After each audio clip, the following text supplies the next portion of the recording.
Hi, in this tutorial I'm going to show you a brief introduction to particle flow systems in 3ds Max.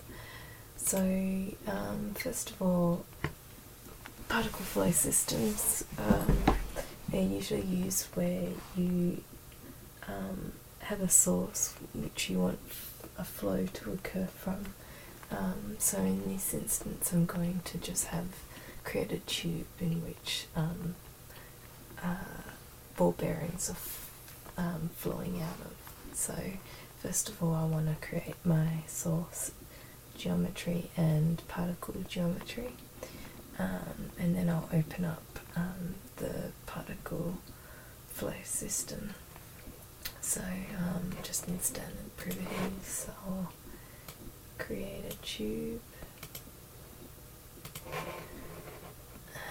and then a sphere, which will be my ball bearing. Okay, so now to get to particle flows, go down to the Create tab to Particle Systems. And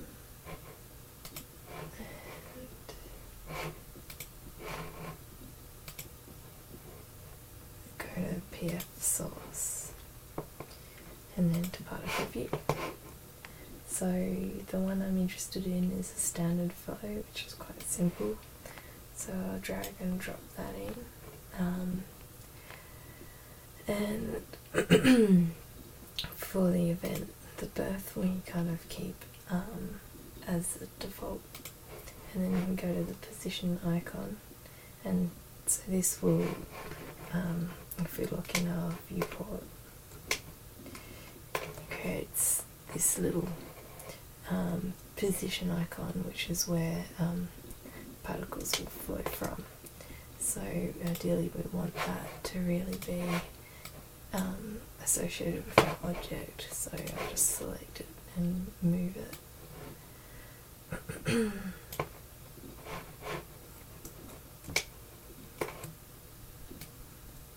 So now it's kind of,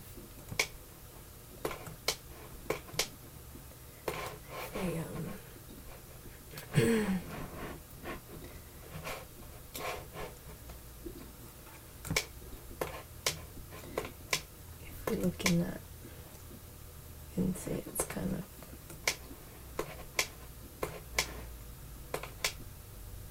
inside the tube.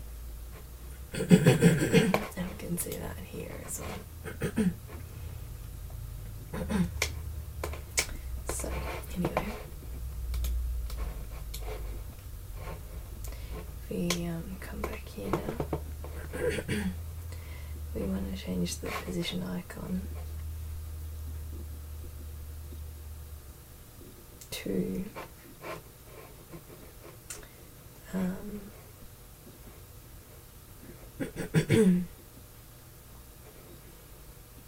position object. So you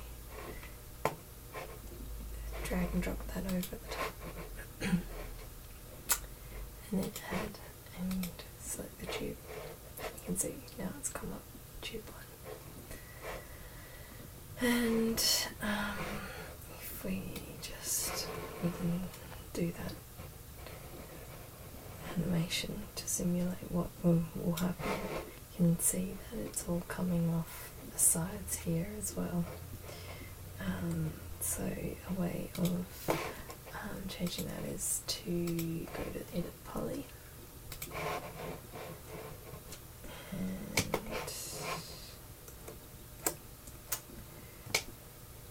I'm just going to select some of the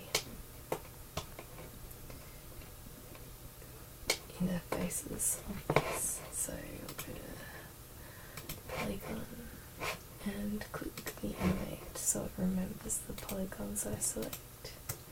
And now that's taken that first row, I might just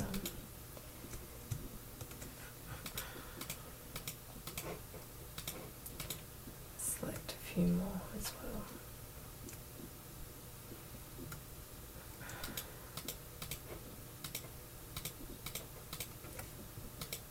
There we go.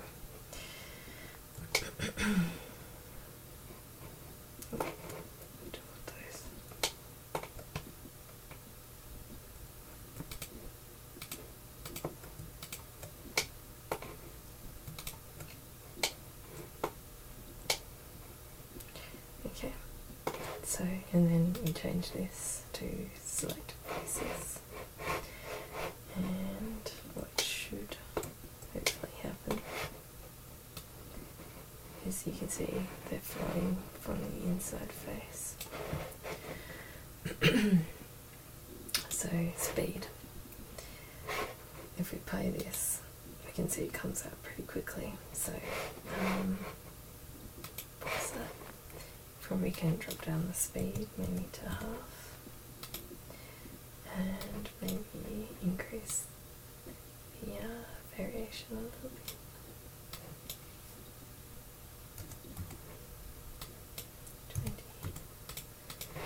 Let's have a look. So it's coming out a bit slower anyway. And then to rotation, keep that as it is. And then shape. So this is using like a standard shape, and at the moment you can't see that because in display we're showing ticks rather than geometry. So first of all, we don't want their standard shapes, we want our own one. So we go down to shape instance, drag that over the top, click on it, and select the sphere. You can see that now is there. And then for display, change that to geometry and geometry. So now when we play it, you can see it's beginning to take shape. But it sort of comes out as this big huge clump. So the way to change that is to, you see it stops emitting at 30. So if we change that to say 100, you can have a look, and it's sort of getting a lot more now. And if we play it on loop, you can see there's like sort of a continuous flow. So that in a nutshell is how to create a very basic flow.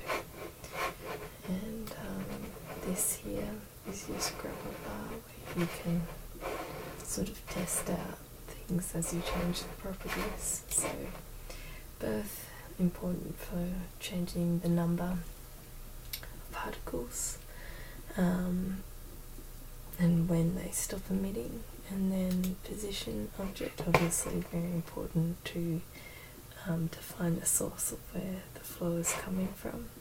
Speed, obviously change the animation, how quickly it happens. You can also play around with direction, so changing the terrain in 3D, still using those interfaces as the source, but it's kind of exploding them out, so not useful for what we're trying to simulate, but if you're doing an explosion it might be useful. Rotation, I haven't sort of played around with that and I won't in this tutorial. Shape instance, obviously you can change the shape and the scale and variation. So yeah, you can sort of make it become bigger and more variable.